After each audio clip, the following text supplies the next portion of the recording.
of Sussex, no longer HRH, was safely delivered of a son, and she and her child are both doing well. So back to the tradition of putting out a framed bulletin or a gilded easel outside Buckingham Palace after royal births has been going on since 1837, so it's a cool tradition.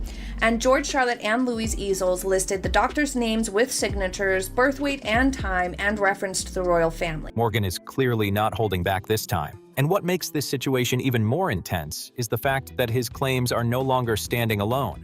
They are now being echoed and reinforced by senior palace sources, royal insiders, and multiple reports surfacing simultaneously from both the United States and the United Kingdom. The timing of all of this is what's raising the most eyebrows, because right now, as we speak, something appears to be unfolding behind the closed doors of Buckingham Palace that very few people are openly discussing. What's being described isn't loud, chaotic, or public.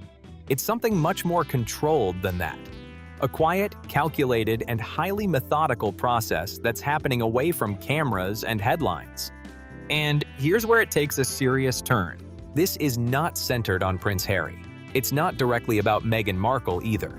The focus, according to these reports, is shifting toward Archie and Lilibet themselves, their births, their official records, their titles, and most importantly, their exact position within the line of succession to the British throne are now being placed under a level of scrutiny that hasn't been seen before. Have never provided any evidence for that highly incendiary claim. It's not like they haven't had the chance to.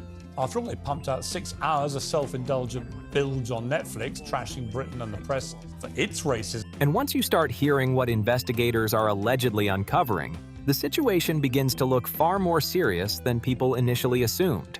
We're talking about claims of missing signatures on key documents, a birth certificate that appears to have been altered after the fact, and even a christening that, according to some reports, has left behind no official trace within expected church records.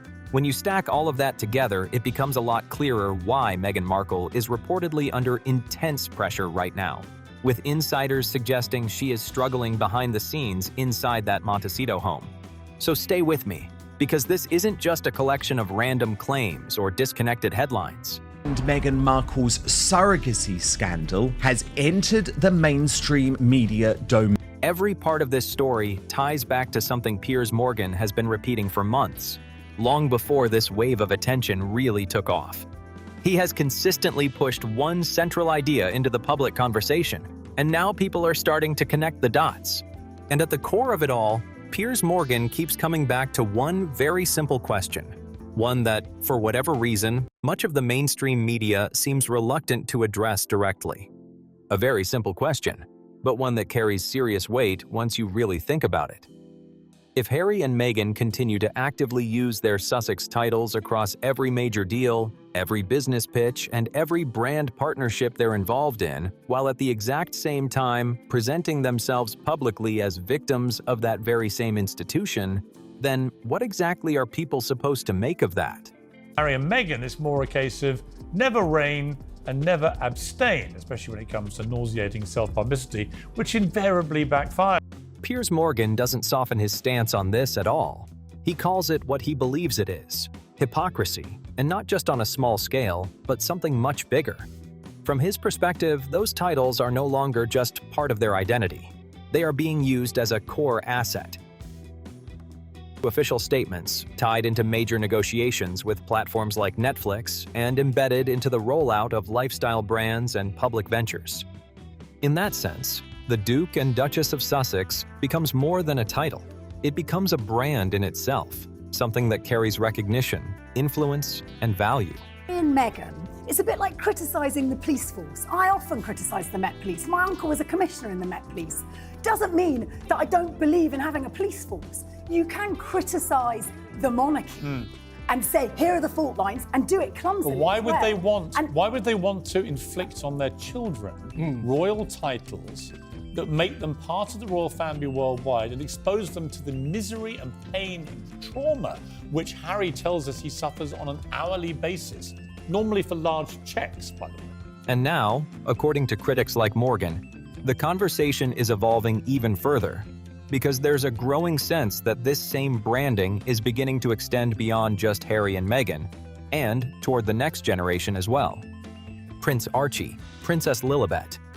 The conversation suddenly expands, and with it comes a new layer of intensity. More titles, more visibility, more perceived value. And yes, as Piers Morgan bluntly put it, more money attached to that visibility. He didn't try to dress it up or soften the language. He said it directly, and the reason it hit so hard is because a lot of people watching immediately understood the point he was making. But what's really driving Piers Morgan to speak out more aggressively right now is that, in his view, this situation has moved beyond just Harry and Meghan as individuals. The focus is now shifting toward what these titles actually represent for Archie and Lilibet going forward, and that's where things start to become far more serious, very quickly. Because once the conversation includes the next generation, it's no longer just commentary. It touches on legacy, structure, and the long-term image of the institution itself. And to understand why this has resurfaced with such force, you have to go back to a key moment that shaped a lot of public perception: the Oprah interview. An interview that Piers Morgan has repeatedly described as one of the most damaging public moments the royal family has faced in modern times. During that interview, Meghan made a statement that quickly spread across the world. She suggested that Archie had not been given a royal title because of concerns tied to his skin color, implying that the decision coming from the palace carried racial undertones before he was even born. They want to give their kids the titles of prince and princess, even though they don't live anywhere near the royal family, they don't do any duties, they do nothing to deserve it. They live in a mansion in Montecito in California and use their own royal titles to make loads of money. It was a claim that immediately sparked global reaction and intense debate. Piers Morgan responded strongly to that moment, arguing that the statement did not reflect how the system actually works. According to long-established rules set out in the letters patent during the reign of King George V, titles such as prince or princess are not automatically granted to great-grandchildren of the monarch. The structure applies across the board, not selectively, and follows a fixed framework that has been in place for generations. From that perspective, Archie was not being singled out or treated differently. The rule simply had not yet applied to him under the existing system, regardless of personal circumstances or interpretation. Archie was not being singled out in that situation. According to those long-standing rules, the criteria simply hadn't applied to him at that point in time. But Piers Morgan took it much further than just a disagreement. He openly labeled that claim as false, arguing that it was presented to an audience of tens of millions of people in a way that the institution itself had no real opportunity to respond to directly. And the reason this moment is being brought back into focus right now is because, according to critics, it sits right at the center of everything that's happening today. How does it get there, Omid? Surely you as the author, you must be furious, right? You must be demanding. Heads roll. And you want names, don't you, ironically? Omid, about who did this to you? Who besmirched your reputation as an author? I would, Omid. I'd want to know right now, especially if I was trying to convince the world that I had nothing to do with it myself, and I'd never ever put these names in writing, and maybe some lawyer had come along and told me not to. I mean, that couldn't possibly have happened because you've given us your word, and as I've established so far in this monologue, your word is your bond and should be taken as sacrosanct. Well, I'm going to cut through all this crap. I'm going to tell you the names of the two senior royals. If a claim of that scale becomes part of the global narrative, it doesn't just disappear, it creates pressure, and that pressure forces deeper scrutiny. From that perspective, once children's titles are placed at the heart of such a serious public narrative, the palace is left with very few options. It has to look more closely at every detail connected to those titles, every document, every record, every procedural step. And according to what's currently being reported and discussed, some of what is being uncovered during that closer examination is raising serious concerns behind the scenes. This is where the situation starts to escalate very quickly, because Piers Morgan is no longer the only one pushing this narrative. What's changed is that reports are now beginning to surface from multiple directions, including outlets in the United States, suggesting that what royal watchers have been speculating about for weeks may actually have some movement behind the scenes. Watchers were complaining that they felt like her posts on social media where she barely shows the kids is almost taunting the king, who doesn't know these children, and how unfair this is. According to these emerging reports, Prince William is not just observing the situation. He is allegedly preparing for a much more decisive step. And what makes this particularly significant is that several senior sources are now framing it not as a possibility, but as something that could eventually happen given the current trajectory. But it doesn't stop with Harry and Meghan alone. The claims go further, suggesting that any potential decision could extend beyond them and include Archie and Lilibet as well. So, concerns and conversations about how dark his skin might be when he's born. What? About how dark your baby is going to be? Potentially, and what that would mean or look like. Hold up. There's Stop several right now. There's several conversations. There's a about conversation with you it. With Harry. About how dark your baby is going to be? Potentially, and what that would mean or look like. Ooh. In other words, all four of them could be affected if these discussions turn into concrete action, which is exactly why this story is starting to gain so much attention so quickly. Piers Morgan has been warning about this scenario for months. He consistently draws the parallel between Harry and Meghan today and what happened with Prince Andrew and Sarah Ferguson. Two people who spent years hiding behind the royal brand while doing serious damage to the institution, both monetizing their proximity to the crown while refusing to do the work that justified their position. If Kate and William did this, do You think they'd ever release it? If they did, You think Kate would release a twerking video, people use headlines heavily like that? pregnant at the bedside? Would people say things like They'd that? say And would The that thing be is, acceptable? these two will sell any. Piers Morgan's point is sharp. The well is drying up for Harry and Meghan. Right now, the Netflix money is not what it was. The podcast is gone. The deals are getting smaller. A couple with shrinking income, but unlimited appetite for the royal brand is exactly the kind of threat William cannot afford to ignore. And part of what strengthens that argument, according to Piers Morgan, is the idea that this wouldn't be targeted at just one couple. If changes were to happen, they could be applied more broadly. Names like Beatrice and Eugenie are often brought into the discussion as examples, reinforcing the idea that this wouldn't be personal. It would be about setting a consistent standard across the board. From that perspective, the approach becomes less about individuals and more about policy. Fascinating reporting coming from News Nation, the US news channel, and its head of entertainment, Paula Frolic, who reveals Prince William to change the monarchy forever. A clear principle that Morgan has been repeating for months now. If someone is not operating as a full-time working royal, then the need for a royal title becomes much harder to justify. He often points to Zara Tindall as an example of how that model can work. She has built a respected public life and career without relying on a formal royal title, which, in his view, shows that identity and success do not necessarily depend on that connection. And that's where the conversation circles back to Archie and Lilibet. Children growing up in California, outside of the traditional royal environment without direct involvement in official duties, this is where critics begin to question how those titles fit into the bigger picture. And right now, there is one particular detail emerging in the headlines that Piers Morgan has described as especially striking, adding even more intensity to an already heated discussion. There are now reports circulating that Meghan has been considering legal action, allegedly making it clear to people around her that she would strongly oppose any attempt to remove those titles. According to these claims, she would be willing to challenge such a move and take it as far as the courts if necessary. Princess Lilibet Diana had been christened. Why would they use a title for their children that represents an institution they loathe so much? Piers Morgan's reaction to that idea is exactly as direct as you would expect. He questions the very foundation of it. What court would even have the authority to intervene in a matter like this? Because when it comes to royal titles, they are granted by the crown itself, and that same authority ultimately holds the power to alter or remove them. It isn't something that falls under a typical legal dispute where a judge can step in and override that decision, whether in the United Kingdom or elsewhere.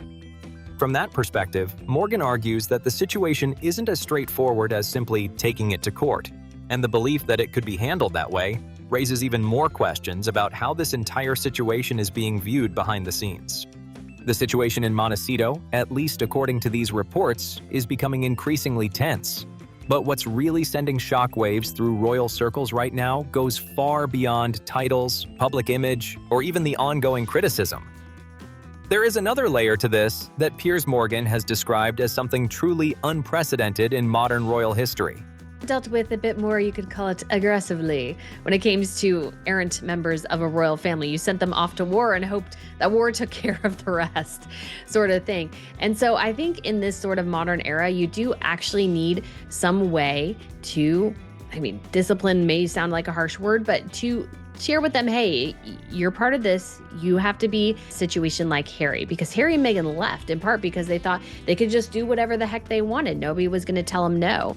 Because behind the scenes, senior advisors at Buckingham Palace are reportedly taking a much more serious step. Quietly, without public announcements or headlines, they have initiated what is being referred to as an internal verification review, one that is directly connected to Archie and Lilibet. And this isn't something surface level. The focus of this reported review centers on their births, the documentation connected to those births, and their official standing in relation to the British Crown. In other words, this goes straight to the core of how their positions are defined within one of the most structured institutions in the world. They're legally covering their backs. There's just too many unknowns. And then, of course, we have that the doctor that allegedly delivered Lily quit her practice 2 weeks after giving birth to Lily, or delivering Lily. That sentence there is missing. Piers Morgan has been very direct about what he believes this situation actually represents. In his view, the palace does not move in this way unless there is a serious reason behind it. This isn't something that gets initiated casually or without careful consideration.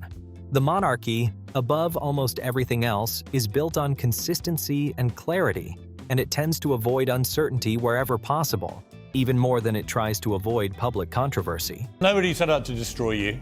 You destroyed yourselves in this country with your ludicrous, hypocritical behaviour. Truth be told, what you just said is complete and utter garbage by the British media, the public, and the royal family that they've all now abandoned. That's the truth. Because when questions begin to surface around bloodline, legitimacy, or documentation, those are not minor issues. They go straight to the constitutional foundation of the entire institution.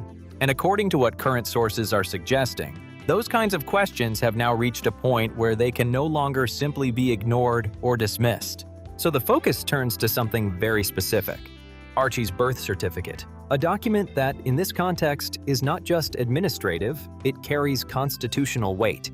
It represents the first official record of identity for someone positioned within the line of succession, which is why every detail connected to it becomes far more significant under this level of scrutiny.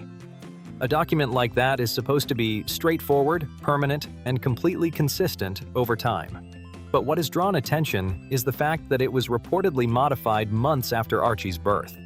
Meghan's full legal name, Rachel Meghan Markle, was quietly removed, and in its place appeared only her title, Her Royal Highness, the Duchess of Sussex, with no first name and no surname included. Piers Morgan points to this as something that immediately stands out to anyone familiar with how royal administration typically works. Even if Harry and Meghan right now are earning their own money, that well is drying up. You've got to take the ability for them to damage the royal family in the future away, and you've got to do that now. You've got to do it swiftly.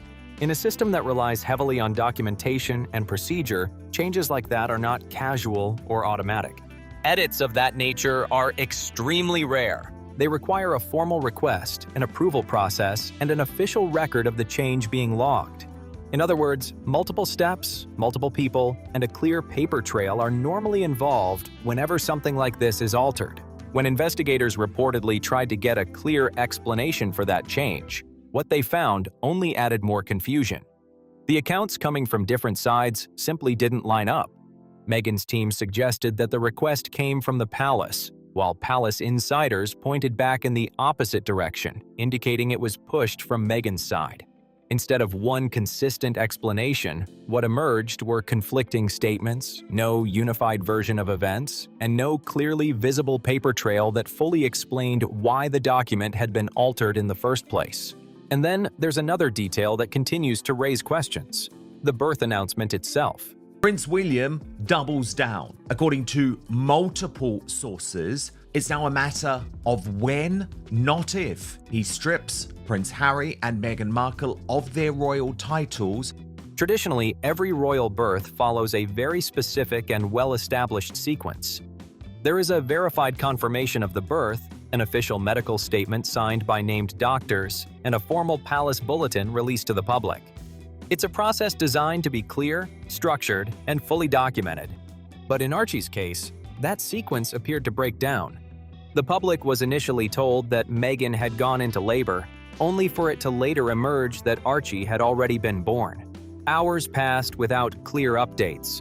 There was no traditional appearance on the hospital steps, and no publicly verified witness statements from medical professionals in the way people had come to expect from previous royal births.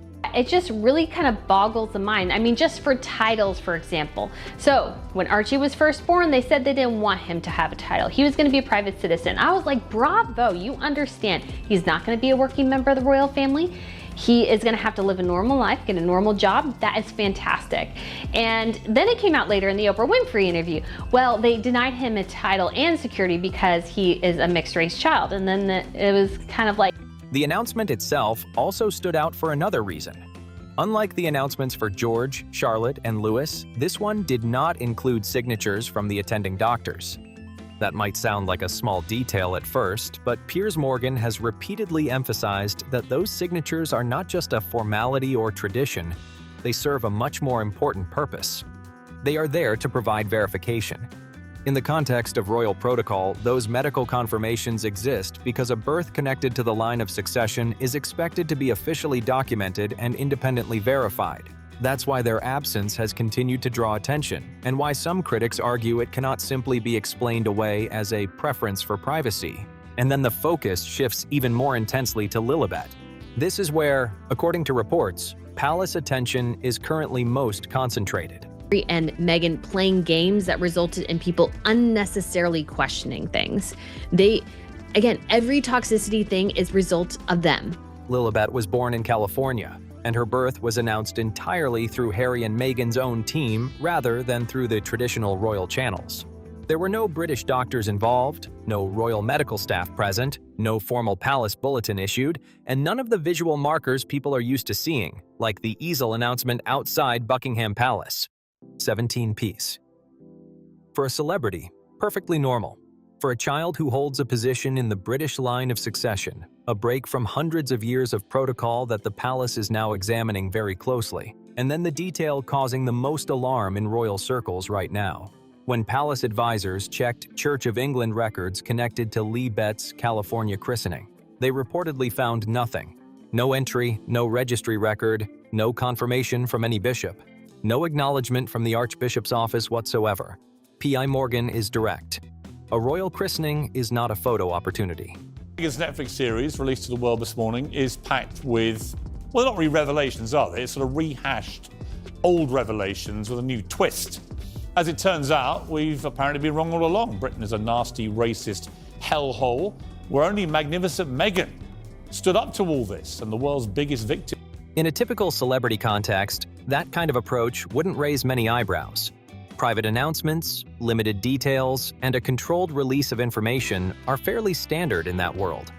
But for a child who holds a position within the British line of succession, it represents a significant departure from centuries of established protocol. And that's exactly why, according to reports, the palace is now looking at these differences much more closely than before. However, the detail that is currently causing the most concern in royal circles goes even further. When palace advisors reportedly attempted to verify records connected to Lilibet's christening in California through Church of England channels, they allegedly found no formal trace, no official entry in the registry, no record tied to a recognized ceremony, no confirmation from a bishop, and no acknowledgement from the Archbishop's office. Piers Morgan has been very clear on how he views this point. In his words, a royal christening is not simply a symbolic moment or a photo opportunity, it carries institutional significance, formally linking a royal child to the Church of England, and, by extension, to the structure of the monarchy itself. It is a constitutional act that formally connects a royal child to the Church of England, the institution intertwined with the crown itself. Without that record, Lilibet's connection to the monarchy is not just uncertain, it is legally incomplete. This is precisely why the mood inside Montecito right now is nothing like the glossy images being pushed out on social media. Piers Morgan has been making this point with increasing urgency. Meghan's entire current identity, the lifestyle brand, the content deals, the carefully constructed public image is built on one foundation. The mystique of the British crown, remove the royal children and the foundation cracks, remove the titles entirely, and the whole structure collapses. Piers Morgan reduces his argument down to something very blunt. In his view, without the Sussex titles attached to every public statement, every business pitch, and every major deal, Harry and Meghan would simply be seen as a couple who stepped away from one of the most recognizable institutions in the world and then spent years publicly criticizing it. From that perspective, he argues that this isn't a sustainable brand. It's something that, over time, risks being seen more as a warning than a success story. And when it comes to Harry, Morgan points out something that often gets overlooked in all the noise surrounding this situation. According to various reports and interpretations, Harry appears to have genuinely believed that even after stepping away from royal duties and relocating to California, that connection to the crown would remain firmly in place. That his children, regardless of distance or circumstance, would continue to carry that royal identity with them as something permanent and unquestionable. From that perspective, it seems Harry may have believed that his children's royal identity was something permanent. Something that couldn't be questioned or taken away, no matter where they lived or how far removed they were from official duties. But according to current reports, the reality now looks very different. There are claims that he has been trying to reach out to senior members of the royal family, with little to no response coming back. And the reason often given for that silence is simple. Once the palace shifts into constitutional territory, emotion is no longer part of the equation. At that level, decisions are not driven by personal feelings or family dynamics, but by structure, precedent, and the long-term stability of the institution. If a review is truly underway, as some reports suggest, then it moves forward regardless of outside pressure.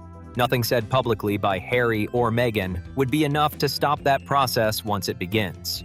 Piers Morgan, however, directs some of his strongest criticism toward King Charles in all of this. His argument is that there were multiple moments where decisive action could have been taken earlier. After the Oprah interview, after major media deals, after the release of Harry's memoir, but in each instance, no clear step was made. And according to Morgan, that pattern of hesitation has allowed the situation to grow into something much larger. Each time, he has repeated the same warning, that avoiding the issue doesn't resolve it. It simply builds pressure. And now, in his view, that pressure has reached a point where it can no longer be delayed.